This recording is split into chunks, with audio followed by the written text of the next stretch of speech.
देशवासियों, आज देश में नए अवसर बने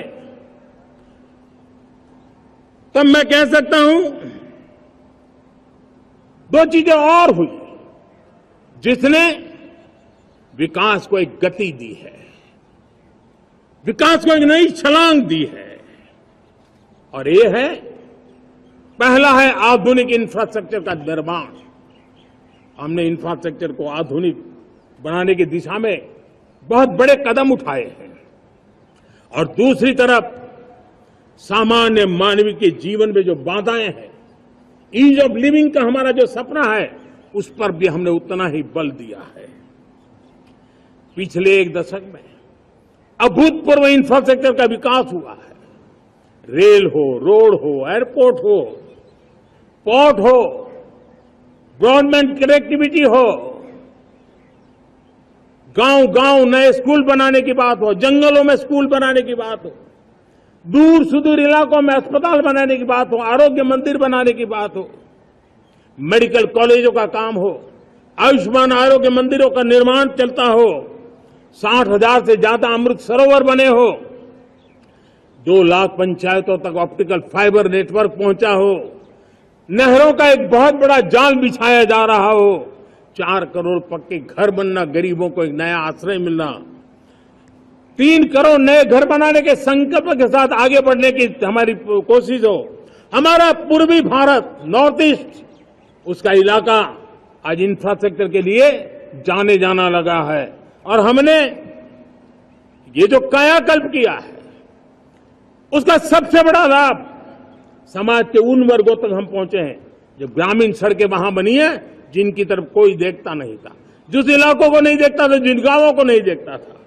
दलित हो, पीड़ित हो, शोषित हो, वंचित हो, पिछड़े हो, आदिवासी हो, जंगल में रहने वाले हो, दूर सुदूर पहाड़ों में रहने वाले हो, सीमावर्ती स्थान पर रहने वाले हो, हमने उनकी आवश्यकता की पूर्ति की है।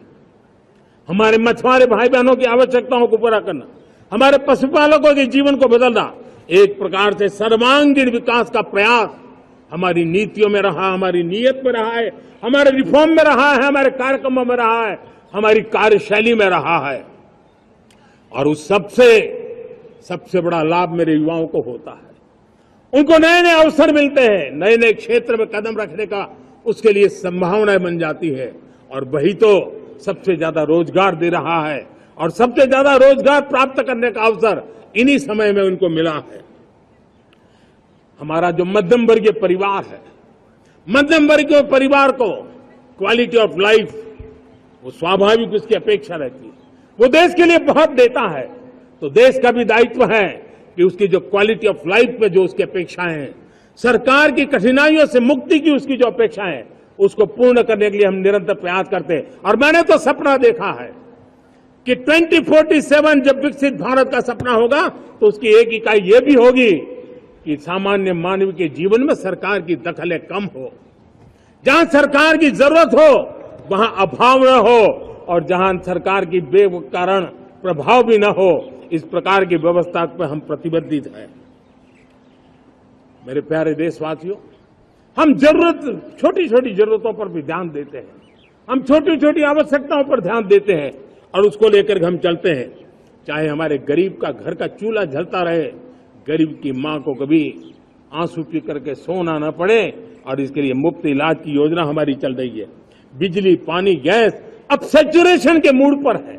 और जब हम सैचुरेशन की बात करते हैं, वो 100% होता है। जब सैचुरेशन होता है तो उसको जातिवाद का रंग नहीं लगता है। जब सैचुरेशन होता है तो उसमें पांथिकता का रंग नहीं लगता है। जब सैचुरेशन का मंत्र होता है, तब सच्चे अर्थ में सबका साथ सबका विकास का मंत्र साकार होता है। राष्ट्रहित के लिए मिशन नमो नेशन से जुड़िए। लाइक और सब्सक्राइब के साथ इस जानकारी को शेयर भी करिए।